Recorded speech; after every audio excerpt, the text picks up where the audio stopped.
Hello and welcome to another remarkable panel discussion specifically on the CFO's checklist to accelerate the financial transformation. And let me tell you, I have the great lineup of speakers from the financial domain. I have with me Manish Saxena, the CFO for Adani Enterprises Natural Resources. Mr. Saxena, welcome to the discussion. Thank you. My next speaker is Mr. Samir Agrawal, the CFO of Manipal Hospitals. Mr. Agrawal, welcome to this discussion. Thank you, and it's a privilege to be on the panel, Amol. Great, Mr. Agrawal. Happy to have you. My next speaker is Mr. Abhishek Singh, Group CFO Mastek. Mr. Singh, welcome to the discussion. Thank you, Amol. Thanks for having me here on the panel. Thank you.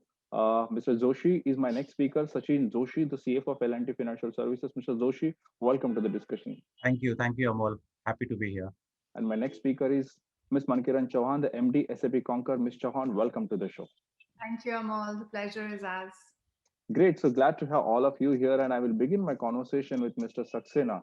Mr. Saxena, if you could tell us, you represent Adani Enterprises, Natural Resources, and the major challenge for the manufacturing companies that we have been seeing is right now, raising funds, or not only just manufacturing companies, but, whole India Inc. So my question to you is, raising fund is too difficult. So immediately the question is, how do you actually try to put, what you can say, the filters on the spend management? How do you actually look at that expenses are intelligently managed? Yeah, so if we specifically talk about FY21, which is the current year, which was impacted due to pandemic COVID, this was, I think, I would say, I don't take it negatively. I would say, towards the fag end of my corporate career, I was fortunate to see this challenge as well and see through my organization successfully passing through this challenge. Right. Because when February 2020, this all struck all of us, nobody knew how do you have to respond because there was no parallel to it. I have seen so many other challenges in my corporate life of 31 odd years. One of the biggest challenge was 91 when or 90 when the Y2K bug had been talked about, and we had to do a lot of planning to be preparing for the start of the new century. And there were a lot of issues there, but there was still a lot of preparedness we were making for entering into that challenge. As far as this is concerned, it was unheard of. Nobody knew. We had already finalized our budget for 2021, but we had to go back to the drawing board. And there, because we are a growing business of part of the Adani Group itself is a very growing organization, massively growing in the past 1 decade. And we are one of the largest growth business for Adani Enterprises Limited. And hence, because future was unknown, uncertain, and in that situation, though business was wanting to grow, I put the shutters down and I said, let us conserve our capex, because that is the biggest chunk of cash flow which you can control, whether to grow this year or not to grow this year. Though we are part of the natural resources business, I had the natural resources business for Adani Enterprises Limited, where we are into mining of various minerals, which includes coal and iron ore. And hence, nobody knew that whether power demand in the country will continue to grow at 3-4% as it has been growing for past 5 years, or it will drop dead. There were various pessimistic expert opinion coming that country, including the world, will collapse. There will not be power demand, and hence your coal will not be sold, and hence there is no need of expanding. So we went to the drawing board and we postponed our capex. So that is on the perspective of how to control my cash flow when knowing fully very well that bankers don't have sufficient funds. Hence, what do you control? OPEX is a small component of the cash flow on my cash flow. And hence, first is big ticket item is capex. This is what we did in this year of 2021. Coming to OPEX, we were fortunate that we have a promoter who didn't decide to go on the negative aspect of reducing the salary packets and the benefits of various people. It didn't happen that way. We didn't postpone anything. We paid everything as per our contractual commitments to all the employees, irrespective of the levels. So that was one component. Around 10% of my cash flow happens to be the salary, which we didn't compromise at all. Everything was paid. So now rest of the what is left, we have generally our own offices in buildings, so there is no rental payout to the landlord. But yes, there were some things which happened automatically, like travel. There was nobody traveling out to various destinations in India or outside India. So that got controlled automatically. But definitely hiring, we postponed quite a bit, and we said, let the clarity emerge. And hence the admin expenses part of it was, yes, planned in a manner that it doesn't hit us as per even the budget, what we had planned to spend. We said as far as travel is concerned, for Q1, it will be reduced completely zeroized. Q2, because our offices got opened from June of 2020, because our businesses are such that if our mines had to operate 24/7 by 365, if we don't produce coal, country will go blackout. And specifically, we supply to Rajasthan and Odisha. So if we don't supply coal to those power plants, there won't be any electricity in the state of Rajasthan and Odisha. So all our mining people were working 24/7 by 365 to support them. The back offices had to be working. So effectively, I think 21st of May 2020 onwards, all our offices were open. So we did, to answer, to summarize what I wanted to say, that CapEx we controlled, OpEx we controlled something. Most of it we didn't had to control because our business is such that it needed that money. Thoughts to begin with, Mr. Saxena? Yes. Amol, I just wanted to add, just give a flavor on what happened with NBFCs, where money was the raw material and suddenly the raw material was completely sucked out. We were told on 27th of March by the Reserve Bank of India that, all the customers who are supposed to pay you, they are being granted moratorium. I mean, this was of course applicable to both NBFCs and banks and all the lending institutions. But suddenly, I realized that I had a gap of at least 8 to 10,000 crores to be filled in, and it was a sort of shock to all of us.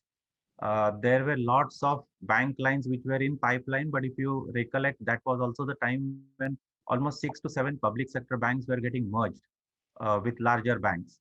So not a single bank was really keen on making sanctioning before 31st March because everyone was busy with their mergers.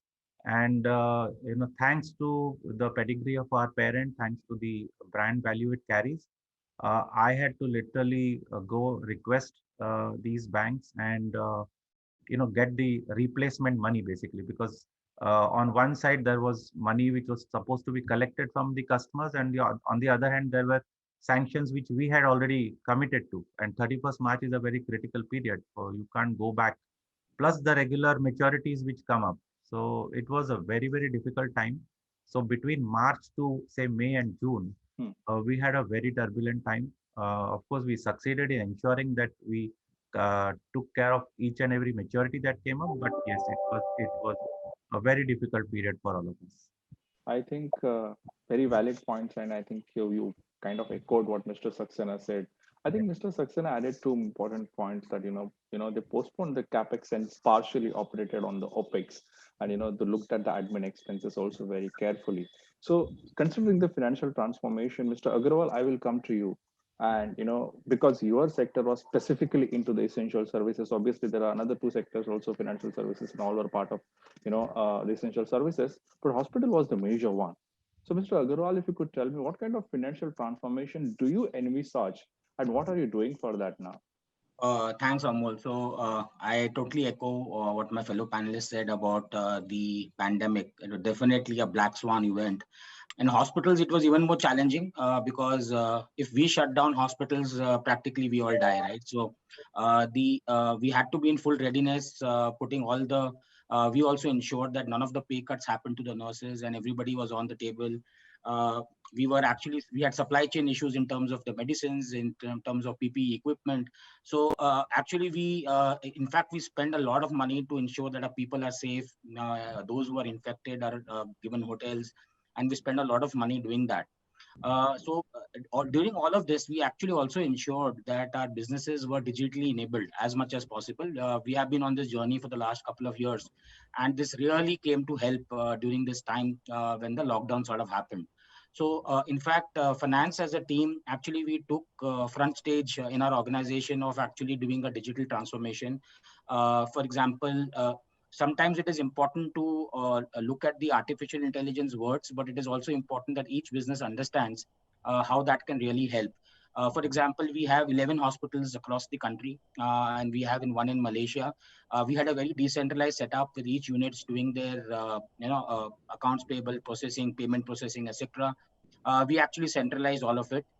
It may not be a great thing for people, some of the big organizations on the panel, but for a sunrise industry like healthcare, which is not fully organized, it was a big thing to do. And we ensured that we not only centralize accounts payable, but we use the latest technology in artificial intelligence, robotic process automation, OCR, so that they was automating in the way we were processing the bills. So the entire GL accounting actually we centralized across. And during the pandemic, we actually processed more than 50,000 invoices sitting at home. So the business never stopped. The material never stopped. Everything came in. Everything was sort of protected. So that was our, start of the digital transformation journey in the organization. One just input is, whenever we did this, there was a lot of apprehension in the organization whether a digital transformation will lead to lose of jobs. And I'm sure other panelists will also have gone through that process in their organizations. So what we did is we had actually branded this initiative in our organization as Project Dishti, and we got everybody excited and engaged. We did a video session with all the people down the line. How can their life be made better with automation rather than taking away their jobs? Because the whole part of financial transformation, it cannot happen if it is not dovetailed into business transformation. So it was all taking out the transactions from the front end and ensuring that the business, the people partner the business to take the business ahead. So we started that. We automated the compliance control. We had compliance dashboards, etc. So we moved on this journey, and I think so. As everyone will say, this pandemic has brought a lot more understanding for the finance teams, a lot more understanding to the digital transformation journeys for each organization. That was massive, Mr. Agarwal, and in fact, really, what you can say, explosive to understand all and important things that you did. In fact, we all are proud of the essential services and specifically the hospitals, and we are happy that you got vaccinated very recently. And good thoughts, and we really appreciate the kind of work that you guys did. Since you mentioned about digital transformation, I would like to bring here Ms. Chauhan. Ms. Chauhan, tell us, how aggressively now CFOs are using technology, digital transformation. What are the key points or learnings that you see for the financial transformation from the CFO side? Thank you, Amol. And Samir, I think that was really good to hear. And, a lot that I'm going to talk about, I guess you've done. I think any crisis, what it does is really it forces you to hold on to what matters most and allows you to prioritize, right? So likewise, I think for COVID-19, that's really helped businesses see what's important and really focus on calibrating areas that need to be corrected. Some that were legacy issues that people wanted to solve but hadn't done so. So I think if you look at, if you look at the study that Bain and company did based on previous downturns, it was evident that the performance of global businesses following the recession of 2008 and 9, the companies that were very quick to react grew at 17% compared to those that took a wait-and-see approach. And especially businesses that prompted restructuring of costs, put their financial house in order, proactively reinvested in digital capabilities, had fared much better. So if the current crisis has highlighted anything, it's really the role of the finance leader in steering the business through this turmoil has become much more critical than has been before. And we're entering this new phase in 2021 that's really going to be about resetting much of what has gone before, right? And we therefore see the finance leaders looking at this as an opportunity to redefine that business strategy, the operation, the technology, so that really the organization can be geared up, not just to tide over this challenging time, but be more prepared to address any of this in the future. Like Samir said, I think digital tools are really there to support the enterprise's top priorities. If it's not a business priority, the business transformation, the financial transformation is not possible. We'd actually done a study last year which said that nearly 80% of Indian employees link their finance and admin experience to their overall satisfaction of working for that organization. Mm-hmm. That means that if businesses who really want to retain talent need to focus on finance transformation. So let me talk about 4 technology areas that I'm certainly seeing CFOs prioritize. One is AI. The workplace changes that are with regards to AI are becoming a very noticeable trend. Whether it's about the millennials or general workforce bringing their consumer preferences to work and expecting that all routine tasks must be automated. Right.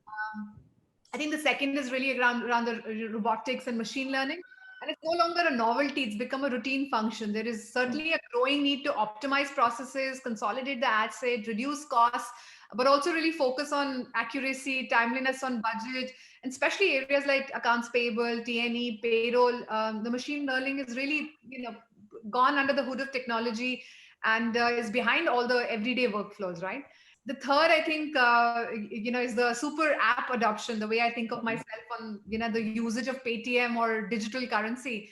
But this pandemic has really played that dominating role for mobile commerce. And, with communication in India already reaching critical mass, the super app is really when the number of apps seamlessly, are integrated into one. So whether it's, the likes of Paytm or Amazon or PhonePe or Zomato, so that seamlessness of experience for mobile customers has become become an area that we will see more in 2021 as well. And then I think finally it's really about that mobile and cloud technology. Just really the fact that higher value work requires cross-functional collaboration across business, technology, finance, and technology like mobile or cloud solutions really do help simplify things. I think Samir spoke about OCR or to take, just as an example, using the mobile to take pictures of the receipts or complete the request on laptop or mobile is not just about simplifying the process, for the employee, but also for the approvers. And ultimately, it's really about that transformation that we bring on to the business, starting with these small steps. So those are the 4 technology trends that I think we'll really see amplified in 2021. I think you actually offered a 8-meal platter or something like that. 8-course meal. So many things you try to put in one platter. Very very interesting, Ms. Chauhan. And Mr. Singh, you also obviously belong to an IT company, and we have seen a major trends over there in IT companies. In fact, digital transformation technology are just not the buzzwords, but they are synced with each and every industry. Recently, a banker even told me that I'm not going to hire a financial analysts anymore, but I'm going to hire engineers. And that is the trend that we have seen everywhere. So, Mr. Singh, if you could tell me, how are you leveraging the opportunities presented by the new environment? Thank you, Amol. Very interesting question. I think the esteemed panel members did mention about their experiences. So I'd like to start with the fact that as a function, our experience wasn't too different. But if you just graduated back to the environment, and that's where one of our major roles is, that you got to be close to the business, you got to be supporting the business and helping it grow, and not just look at the table stake of debit, credit compliances and stuff that we are, any which is required to do on a daily basis. One of the major things we experienced, Amol, was the acceleration of the cloud-based services, or cloud as an integral part of the organization. When this whole pandemic started, we didn't know. We were right at the cusp of consummating a transaction, and it was a very, very large transaction. Mastech was 2,000 people organization, $150 million top line. And we bought a home, 1,400 people, $75 million transaction, or rather top line company, at a very, very rich valuation at that point of time. And we had the choice of possibly letting that go. But we realized that no, there is a significant business value, because what this pandemic has done is, earlier cloud was a cost. It was a factor that CIOs took decision based on cost. The cloud was helping them reduce the cost. Now today, cloud infrastructure is business enabler. So whether Samir outlined his requirements of how he centralized the whole thing across 11 hospitals or globally, or my own business, having bought this company which operates in 12 to 15 countries, suddenly you need cloud infrastructure to ensure that all your employees and the end consumers, you're seamlessly connected with them. So one of the biggest ones that as a sector and as an organization we have had the opportunity of was leveraging cloud, and it's reflecting in our growth as well. What was earlier a tepid mid-teens growth, now it's an exponential 25-30% top line growth, is practically a hygiene in the cloud space. So my singular one would be the focus on cloud, and that goes towards the end customers as much as your own organization. And then linking it back to my experience, we could wrap up our Q4 practically at the end of June, because you just had the acquisition. And a lot of our frontline guys were impacted by COVID. They were traveling from very many suburbs into the office. And that experience was good enough to tell you that shared services, which we had embarked as an organization a couple of years ago, needed to give way to RPA and AI based solutions so that the human dependencies could be minimized. And that, in my view, is not going to stop, regardless of the industry. We are taking our customers on their digital transformation journey. I think we also have to go on the same transformational journey. And the platforms could be anyone. It could be Oracle, it could be SAP, it could be coming from very, very niche providers. But you got to adopt them, adapt to it. And as Ms. Chauhan said, clearly the generation of workforce that you have, some of them have born with them. Digital is the way they have grown up. So they just need it. They're not going to come in and sign your register. They're not going to come in and punch into the IT system that's out there. They just expect that when they walk in, they are recognized, and let's just say the hygiene of attendance is taken care. So these are some of the things that we are experiencing, but clearly from a business perspective, these are very, very exciting times. Cloud is on steroid, and we are trying to make the most of it. Yes, very interesting, Mr. Singh. And Mr. Joshi, I will come to you. You partly mentioned, initially about the importance of NBFCs and the financial transformation. But if I ask you specifically, Mr. Joshi, because we had seen a major changes specifically into the banking and the NBFC space. Initially, they didn't know whether to lend.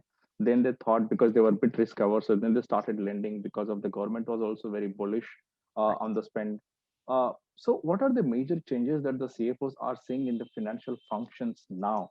What are the areas they are focusing on in terms of the simplicity, the seamless processes, or the employee spend, etc.? So, as Ms. Chauhan mentioned, we are on SAP, by the way. When it comes to accounting, treasury management, we have very recently actually, developed the TRM module, the treasury module for, because we have a 90,000 crore treasury, a very large one, as good as a bank. So it's very important to have a very robust system.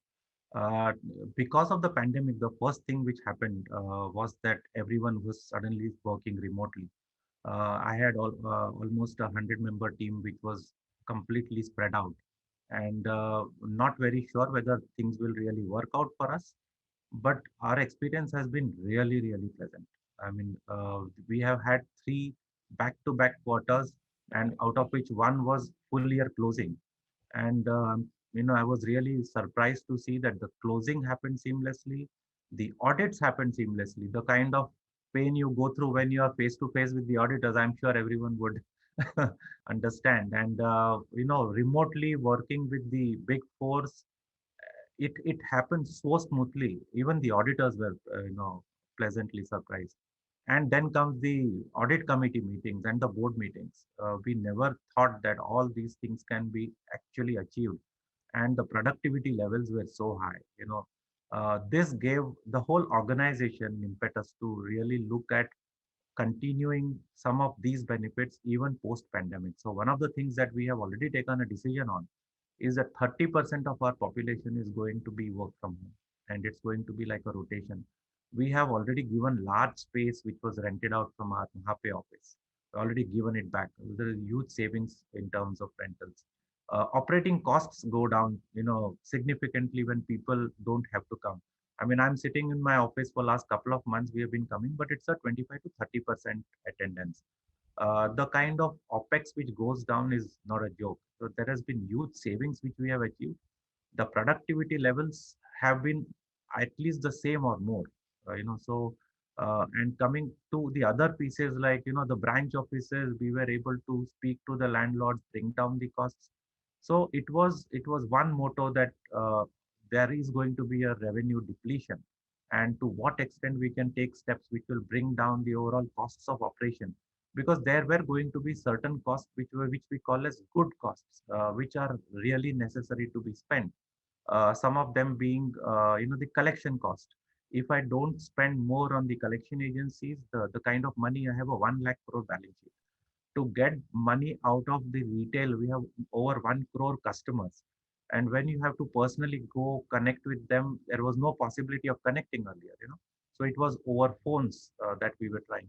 We were using call centers. And then finally, when the things opened up, our feet on street were trying to meet up with the customers. the kind of costs which we had started to incurring, it was almost 25 to 30% higher. And it was necessary, because had I not incurred this cost, I would have ended up with a huge credit cost. So, we need to have a proper balance in terms of how much cost you incur to ensure that your money comes back.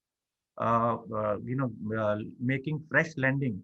Again, you have the customers who need, there are already sanctions in place. We also have a large infrastructure book.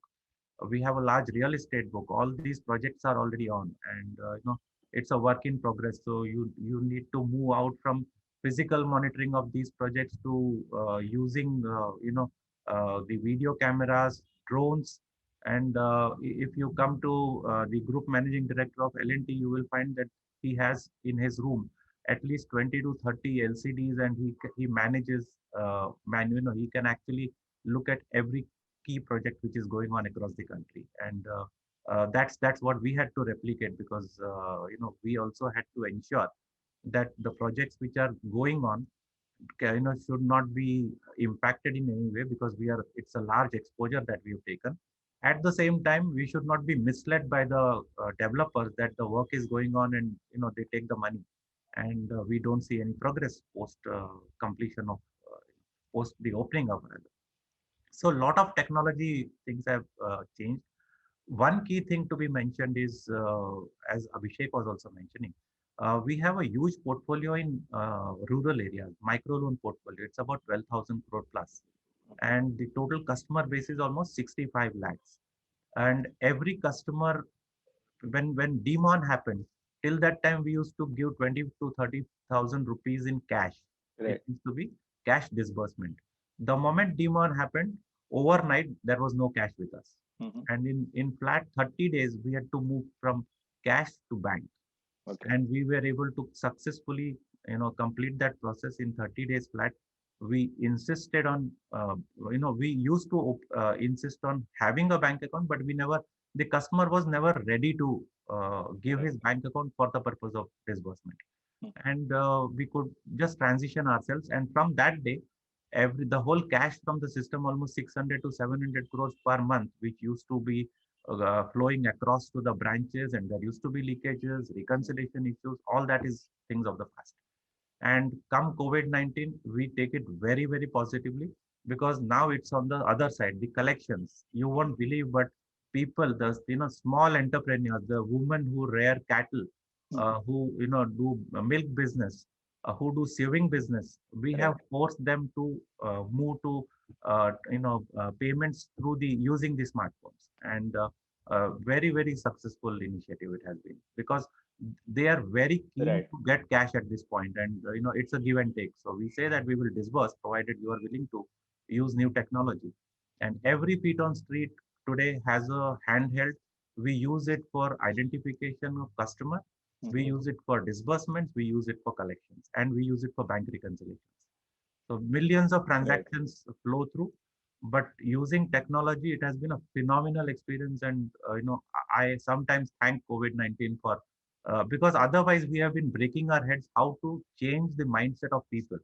These people, it's very difficult for them to move to technology usage, and it's been really. No, I think very, very valid thoughts, and I think COVID-19 has been the biggest innovator. In fact, when I spoke with other banks, most of the banks have said that 70-80% is the digital transaction volume of the payments, and the disbursal which they have witnessed, and it's growing significantly.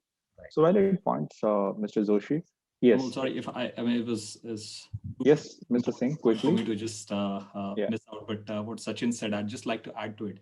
Pandemic or this situation ensured that the technology adoption just was a customer pull than a vendor push. What I said, I mean, whether it's my experience in IT services of going and selling and suggesting why you should have certain technology solutions versus customers coming in. And I can tell you all across, Sachin shared about the rural India, all the way up to the corporate America. If you weave it in, buy online, pick up in store. How do you find that solution? Because you can't, stores still get the reach to the customers. So the retailers wanted that kind of solution where people can come and shop with the social distancing maintained. And they took a step further, where the large malls, large retail outlets, you shop online and you just pick it up at the curbside. to the cloud solutions, where the first phase we said we experienced customers saying, no, just stop the go live of the project. We don't know how to kind of take that in. To no, can we do it as of yesterday, because they could see the business imperative. So the biggest one, in my view, is clearly the adoption of technology and the openness towards it. Okay, thanks. Thanks for that addition, Mr. Singh. And Mr. Saxena, you partly mentioned about how you are dealing with the management, I mean, the financial management and, everything. If I could take your view specifically in terms of suggestions. So what are the steps do you think that the CFO should take to transform the financial vertical at a CFO's desk? Yeah, so this pandemic actually required, if I talk only with reference to 2021, but also with the CFO's checklist and the vision for the next 5 years, because post-pandemic, the economic world and the economic scenario globally is going to change, and the writing is on the wall, and it is all moving towards it. Skill set is very, very important, because the future of finance domain is going to be very, very different, requiring different type of skills. I started my career when accounting profession was treated as a bean counter, and from bean counter to the navigator of the business, this is a journey. I have seen it all happening in front of me, starting from the time when I stepped into the corporate world, starting my CA articleship, which was the year 1986, and today we are in 2021. So it's a long journey. Transformation of the skills of the finance fraternity, the success and failure of a good CFO or the people below him requires different type of skills, and what we learned whilst we were doing our CA or whichever degree we pursued um, are currently, if you honestly ask me, much lesser than what the requirement is to manage the function going forward. First and foremost, this year 2020-21 specifically required, besides managing the business, required an element of managing the team, and hence there a question of heart overhead, which was going to play more dominant role. Head will play a dominant role, or heart. I experienced people were down, people were under, people were not knowing. Most of the people's family members or immediate relatives, they were getting positive, and hence there was all negativity floating around. And that's where leaders had to come up to. I was fortunate, I was not detected positive, and hence I was trying to play that role of a father figure for the finance function and all other functional domains. That how do you keep engaged with people? How do you spread positivity at that too when you can't hug people, because for 3 months we were all working from homes till mid of May, starting from 23rd of March. It's only after that we started coming to office, then you meet people, the different type. So the first element is application of heart over application of head. Point number one. Point number two, the different skill set which is required is very skillful balance, seeing the writing on the wall and adjusting the cash flow in a dynamic manner. Cash flow is not an outcome of what business does. CFO decides and dictates what will happen to the business. CFO cannot now anymore be standing on the sidelines and watching the game of a soccer being played by other people, and he's just only doing a bean counter and recording the results of it and declaring the result. He has to ensure that business is enabled to walk on the path where the cash flow is only wanting to take it forward. So CFOs have to become more proactive than reactive. When I started my career, CFOs were only, as I said, bean counters and only reporting what has happened, whereas now that is not. Hence, how do you do that? Involvement into the business, getting to know about what is going to go wrong, seeing the writing on the wall, and preparing yourself for those rainy days, and where are the umbrella covers which you will use for taking the business out of the when the business is down under the rain. How do you do that? How do you carry that forward?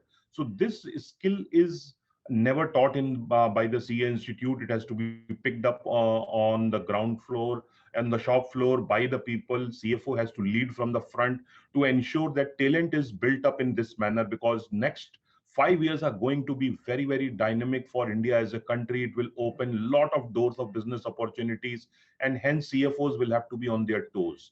from reactivity to proactivity. This is a different skill which will be required, which in all domains. Building up the talent is another thing which CFOs will have to proactively look for and groom people besides hiring new talent. So in my opinion, this is a transformation as far as shared services and all that. I think most of the organizations has already done it, implemented it, or a transformation journey of finance as a vertical. In my experience, I set up shared services for two of all the organizations where I worked sometime in 2005 or 6 onwards. So it's roughly around 15 years. I'm assuming that most of the corporates have already moved on to the centralized way of working of shared services if you have multiple locations. And ERP, which used to be a big challenge in the late 90s or early 2000, that also most of the organizations have already moved on. So a skill set, managing the cash flow, ensuring that business doesn't falter is in the actually hands of the CFOs. Risk management is a very, very important skill set. And how do you manage risk? If you can't identify the risk, you will never be able to manage the risk.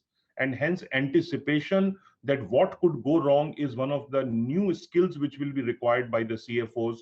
And if they have to charter their business out of that risk safely, one has to play a Rahul Dravid type of innings, that you act like a wall in front of all those business risks which are going and impacting. And this is a skill, and skills are not science. If it is science, anybody can replicate it.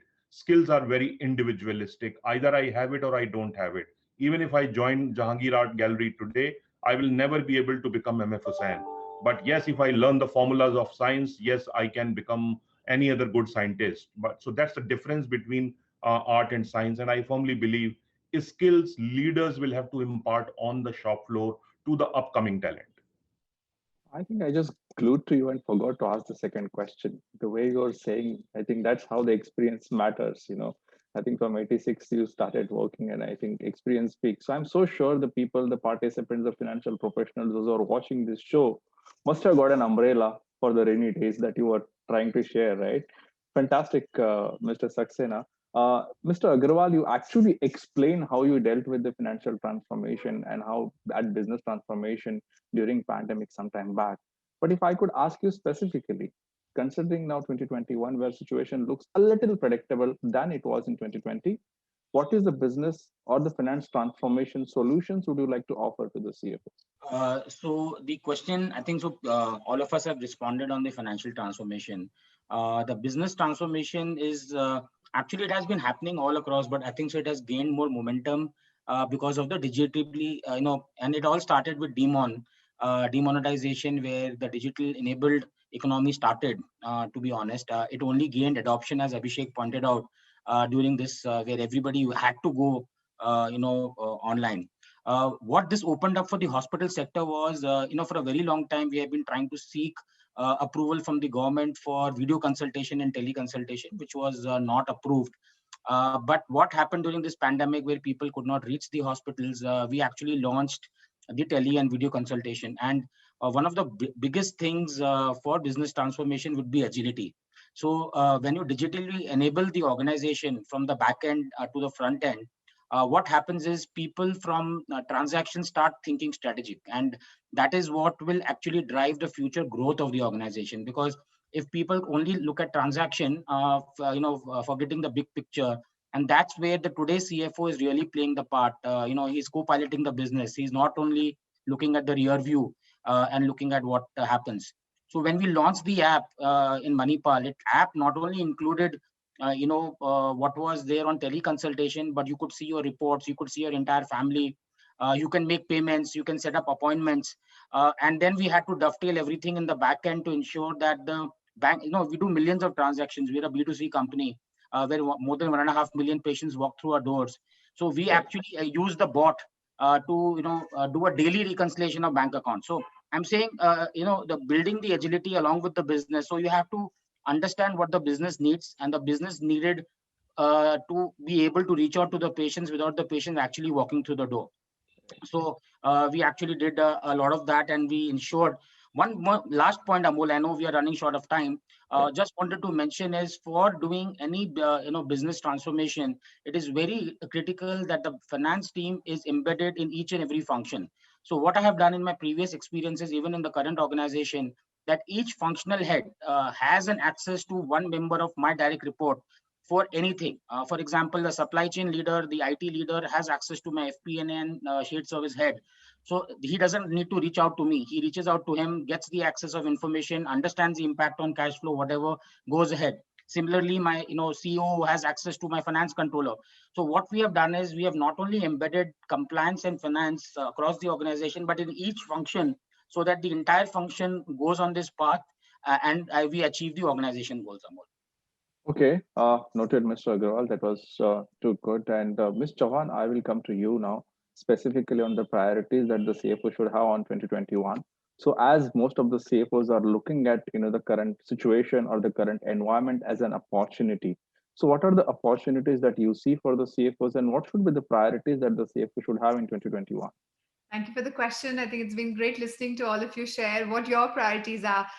But if I just zoom out and talk through, what I'm seeing as opportunities and priorities, I think finance leaders are definitely now more focused on determining how to evolve the organizations to balance this newly urgent strategic priorities, as long as manage the, remain focused on the fundamentals, right?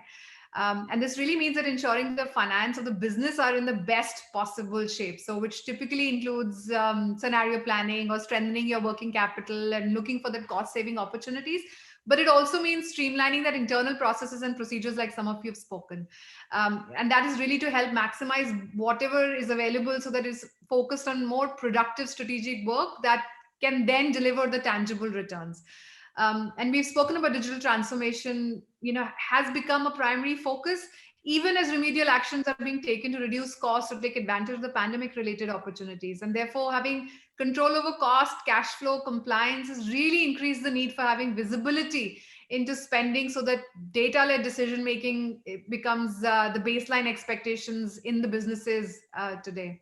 So I think as we walk into 2021, CFOs need to consider that connected, integrated end-to-end solutions that can really drive that organization and help in financial discipline will strengthen control over spending, ensuring compliance and governance. And that's what's going to create that resilient, sustainable spend structure for the organization. So I see this as 4 priorities that we are seeing CFOs undertaking. One, the best, I think some of you spoken about the best practices of last year and how they should continue, but we will conduct more regular scenario planning, than we've done in the previous decade, which is really about defining what the uncertainties in the company might face and separating those into what can significantly affect the businesses and those that do not. So I think only once from that can we devise appropriate strategic options that can give us flexibility in the way we respond and identify the triggers that suggest that we're going to do this on a more regular basis.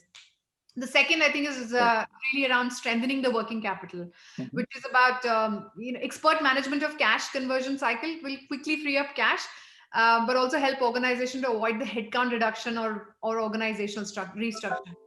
And a key thing that we see most CFOs doing is that they're making sure that accounts receivable invoices are settled very promptly, and they're keeping a close eye on inventory and focusing on demand forecasting, so that you're not really holding on to more stock that is necessary. The third, I think, is really about improving real-time visibility into the company-wide spending. So common area where financial visibility is often lacking, as an example, could be with employee spending. And with the traditional manual semi-digital setup, which was very reliant on paper invoices, expense receipts, business typically only got line of sight on expenditure weeks or months after they had incurred, right? And so as we plan for recovery and for our employees to come back into the new normal, automating these processes through and implementing steps that require pre-approval of travel or pre-approval expenses or invoices spent upfront through T&E request or purchase orders will really enable the organization to see and stop the spend much earlier. So these are measures that enable employees to also closely consider how their impact of their spending is and how they can support in driving more business outcome. And finally, I think it's really about planning for new ways of working in the long run, right? At the start of COVID, there was a general sense that the lockdown was temporary and we would all return to normal very quickly, but that's certainly not been the case. And all large and small companies alike have seen remote working. Some of you have spoken about 30% of your workforce going into a permanent work from home, approach. But this balance of remote working is more widespread, and therefore adapting all internal processes accordingly to a more hybrid model is certainly the need. So, if you look for us to survive and thrive in the times to come, businesses will absolutely require strong finance leadership and that resilience in the finance function that also has a visibility into numbers and is therefore equipped to take meaningful insights and decisions on a more real-time basis. So I think that's where the adoption of truly automated digital finance processes become the baseline for 2021. Ms. Chauhan, you highlighted many important Amol, things. I know, Yes. 1 second, I just wanted to add what Ms. Chauhan said. In fact, it is critical for the CFOs now to incubate ideas like a VC.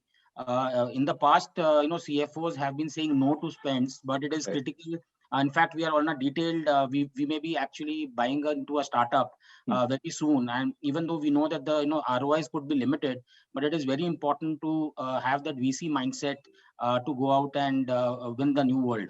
So just to add to what Ms. Chauhan says, so it is not only about conserving cash and spends, but it is also for looking opportunities in this new world. As Abhishek was saying, they are looking at a transaction. We started a transaction, and hopefully with regulatory approvals, we'll consummate the transaction during the pandemic. So a large chain hospital. So thanks, Amol. So just wanted to add. Thanks, Mr. Agrawal. So obviously we are running short of time. The clock is already ticking, but I will take just one quick question to all of you. All of you actually gave a detailed explanation about the financial transformation, but the theme of the event is breaking the Chakravyuh. Obviously, you said data-led decisions, expense management, spend management, cloud, and so many things. But to begin with, I have just one question for all of you, and Mr. Joshi, I will start it with you. How should CFOs break the Chakravyuh, or what is the weapon they should carry to break the Chakravyuh of financial transformation? What should they have in their checklist? Just 1 or 2 points, Mr. Joshi. I think it's no different from what we all spoke. Digitization is a mantra. Okay. And COVID-19 has been a great learning experience for all of us. Okay. It brings in efficiencies, it cuts down costs, and it gets the globe much closer. Okay. I mean, you look at anything that has got digitized has led to only efficiencies. I've not seen any demerit of digitization till date. And I think if you want to win the world, this is the way. Technology is the way. And we are talking. We are no longer a financial services company. We call ourselves a technology company. So that's the difference. A technology company doing financial business. So the whole thing is turned upside down, and that really helps because you look at a brick and mortar. Yes, you need it for the personal comfort of people, but if you want to really do volumes of business, technology is going to be the answer to that. Yes, Mr. Singh.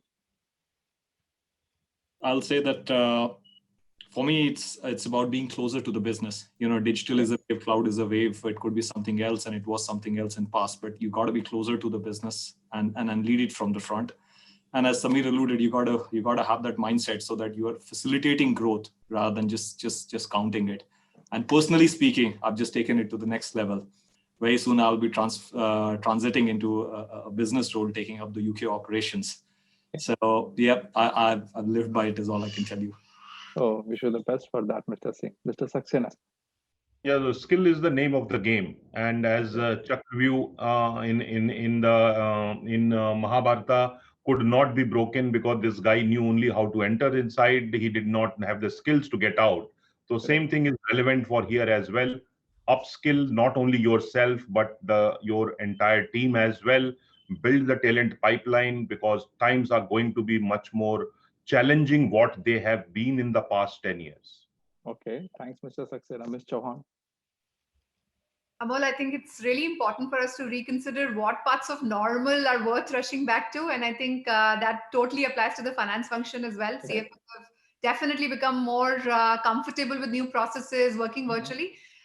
So they're trying to figure out what the dependencies are and how they can improve so that can be focused on competitive advantage and differentiation. And like we've spoken before, that there is finance leaders are anticipating restructuring their finance function so that they can focus on delivering more high value support And the big three things really is about reskilling. I think some of you have already spoken about it.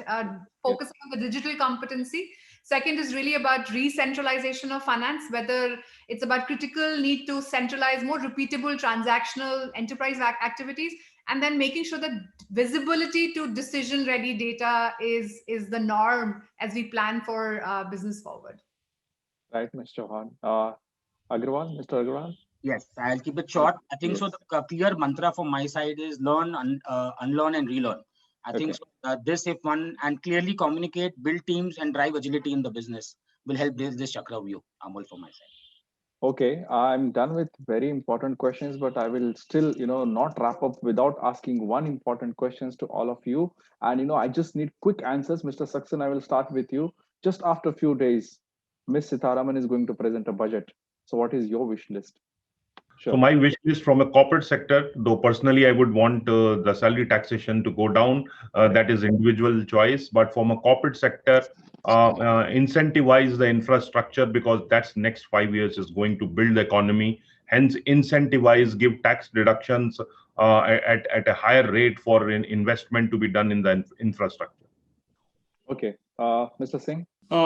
I would balance it. One is, you give, there's a clamor for work from home tax break. Of course, that spurs the consumption, that just alleviates the tax burden that or the spend burden that people are experiencing working from home. Right. And the other one is, I'll completely second Manish's point on infrastructure. The fact of the matter is, you come back to the real life, the infrastructure or the dearth of it in cities like Mumbai or Bangalore is just killing the productivity. Right. Use this time. We are all at home. Let's accelerate it. Right, Mr. Singh. Mr. Joshi? Yeah, so actually government has taken various measures over last few quarters, if you've seen, to provide support to the economy, and rural economy has been the major beneficiary compared to the urban areas. I think for things to come to pre-COVID level, it's going to still take about maybe at least 8 to 9 months. And if you look at the central government fiscal deficit, it's expected to be about 7% of the GDP. Right. If you look at the overall, it's going to be about 12 to 13% for the both central as well as state. This trend has been continuing across the various countries. You see how money has been moving into India these days because of loose money policy. Rating agencies perhaps may not take this negatively, at least for this year, but it's very, very important that government spends more on infra projects like roads, development of roads, projects which generate demand. Like in case of construction activity, it will lead to demand for steel, for cement. It creates a lot of employment opportunities and sustainable income streams. So it's very, very important that government spends on creation of infrastructure projects. Direct cash benefits may not help in the long run. Lots of support has been provided, but this is ultimately revenue expenditure. So also simultaneously, Reserve Bank has taken lots of steps to generate liquidity in the markets. Cost of borrowing has been one of the lowest. Funds are available at cheaper rates for good corporates. So if government starts with these investments in infra, I'm sure that even the good corporates will come out and they will also start spending or committing on fresh capex in areas which they work, so which will ultimately trigger growth, and that's what we really looking for. So, okay, thanks, Mr. Joshi. Mr. Agarwal? Last Yeah, so thanks for appreciating healthcare, Amol, when you started your session. But the issue is we are still not a priority sector in the country. Right. We don't get access to cheap funds. I have been saying that for quite some time, even through the ETCFO. So my hope is that now with COVID and how the private healthcare, as 80% of the people in COVID got treated in private healthcare. So just to appreciate, there's only negative news sometimes about private healthcare, but not what positive things has been done. Hopefully, better health can be driven. There can be more insurance penetration of the country, and the healthcare sector can get the priority sector status and tax breaks for putting up new hospitals, which can really drive healthcare in the country. So, okay, thanks, Mr. Agarwal. Ms. Chauhan? I think the way, of course, I wish all your wishes get granted in the budget. But from my perspective, of course, the focus on health and digital acceleration and adoption would be on my wish list. Okay, great, Ms. Chauhan. I think I really learned a lot today from all of you, and I mean, we are really glad to have all of you here at ETCF Leadership Summit. I must say it was a remarkable, conversation, and thank you so much for your participation and sharing your perspective. Thank you so much, Mr. Saxena, Mr. Singh, Mr. Agrawal, Mr. Joshi, and Ms. Chauhan. Thank you so much. Thank you, Amol. Thanks, Amol, and thanks all my co-panel members. Thanks, Manish. Thanks, Abhishek. Thanks, Sachin. Thanks, Ms. Chauhan. Thanks, Amol. Thank you. Thank you. Thank you.